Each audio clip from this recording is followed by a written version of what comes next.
demonstrating how this experiment has been performed. This is analog to digital interfacing. In this, what we are doing is that we are giving voltage in analog as an analog signal, but we get the output as a digital signal.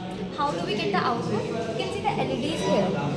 Here we have a total of 8 LEDs, and as the voltage increases, they show a higher number in binary code to show the voltage, like how much is the voltage. This is the potentiometer which is used to control the voltage. Right now it is set to 0.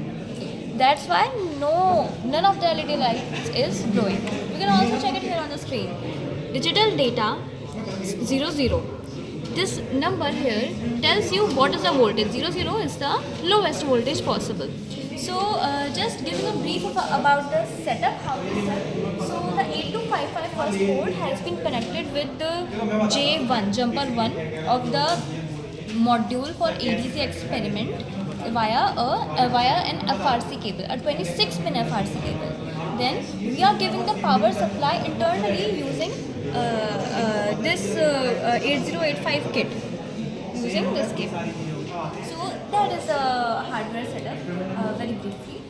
Now what I'm going to do is, let's see, none of the lights is glowing. Now I'm going to increase it very slowly.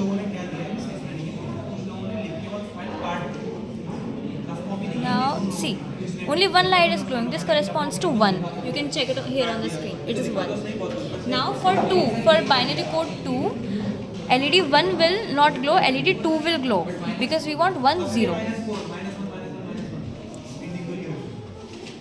See, 1 0. Okay, it is fluctuating a bit, but yes, that's it.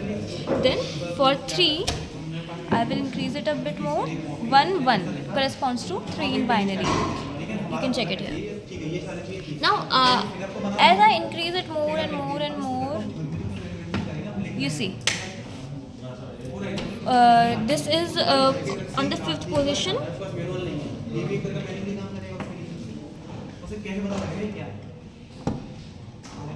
and as I increase, it increases in a binary fashion, and finally for full potential, for full power, it will show all the lights glowing.